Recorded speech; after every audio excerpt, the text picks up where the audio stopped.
አይነት ነበር ነገር ደውላ የነበረው የት ነበርሽ? ትደውልላት እሱን ስሜት እስኪ ከሷ ልስማ። እንዴት ነበር ስደውልልሽ ምን ነበር የተሰማሽ? ያው መጀመሪያ ስትደውልልኝ በ89 ነበር የተደወለው እና ምን አይነት ቁጥር ነው እያየሁት እና አላነሳሁትም ታስታውሱ ማለት ነው እና ዘጋሁት። ከዛ እራሴ መልሼ ስደውል እንኳን ወደ ኢትዮጵያ ብሔራዊ ሎተሪ ብሎ በሰላም መጡ ሲል ከዛ እንደሆነ ገባኝ። ከዛ አላነሳሁትም። በሌላ ስልክ በ0970 ተደወለ። ሳነሳው አናገርና የነበረኝ ፊሊንግ ደንግጬ ነበረ። ምክንያቱም የዓለም ተስፋ እንደ ስሟ ነች ማለት ነው።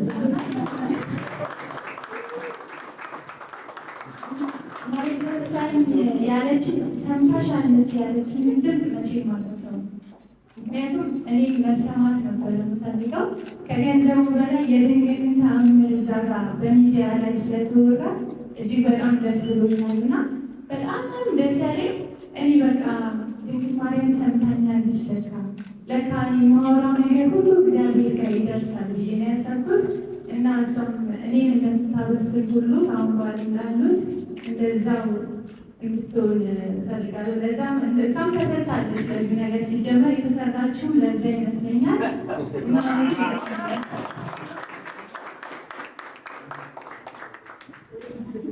አመሰግናለሁ። ክብረት ይስጥልኝ። እስኪ ማርያምን በይ ማርያም እና በጣም ሼክ ያደረገች ይመስለኛል ከድምጿ ድንጋጤዋ የሆነ በርከት ሁሉ ያለች ይመስለኛል ብለሽ እንዳጋራሚ የሆኑ ምግብ እያሰራሁ ነበር ከስራ መጥቼ በርከት አላልኩም። ነገር ግን እኔ ያቺ የጻፍኳትን ለድንግል ማርያም ሜሴጅ ጽፌላት ነበር። ያቺ ቀን ያስታወስኩት እና እጣውን የቆረጥኩት መስከረም 21 ነው፣ ሮብ ቀን ነው አስታውሳለሁ። ቤተክርስቲያን ሄጄ መጥቼ ነው ቢሮ ውስጥ ቁጭ ብዬ በኮምፒውተር ቁጭ ብዬ የቆረጥኩት እና እኔ ያስታወስኩት ከምንም በላይ የጻፍኩት ነገር ደረሰ እንዴ ብዬ አልቅሻለሁ።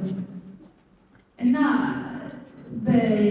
ማለት እንደነገርኳችሁ ያ ስሜት ነው የተሰማኝ። እኔ ገንዘቡን ኮንሲደር አላደረኩትም። በቃ እኔ ከአሁን በኋላ የማወራው ነገር ሁሉ እግዚአብሔር ጋር ይደርሳል ያልኩት ኢቨን በሶሻል ሚዲያ እንደሚለቀቅም አላውቅም ነበር እና ከ3 ሰዓት በኋላ ሰው ደውሎ ሲጠይቀኝ ደንገጥኩ። ምንም የተሳሳተ ነገር ብዬ ነበር እንዲ ብዬ በጣም ለጊዜ ነበር ስሰማው። ደስ የሚል ኮንቨርሴሽን ነበረ እና በጣም ደስ ብሎኛል። አንቺን በጣም አደንቅሻለሁ። አመሰግናለሁ። እድለኛ ነኝ ማብሰር እጅግ በጣም እድለኛነት ነው ብዬ አስባለሁ።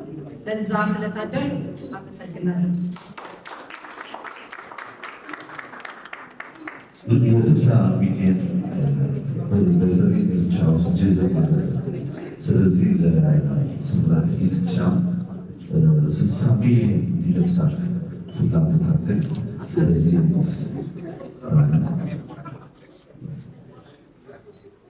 እሳቸው ናቸው።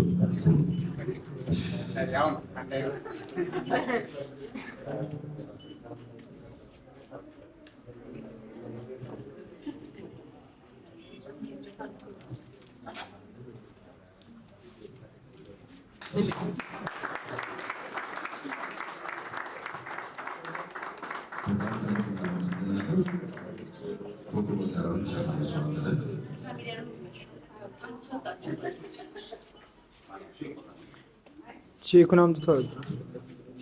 ቼኩን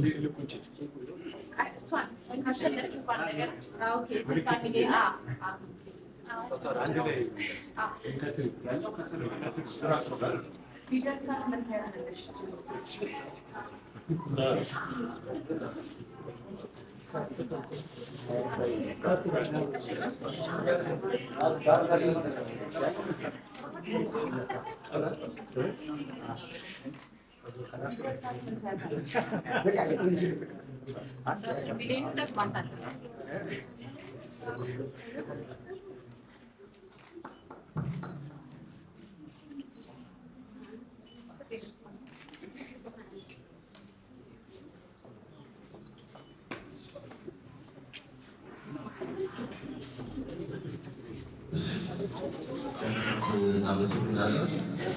ህዝቦቻችን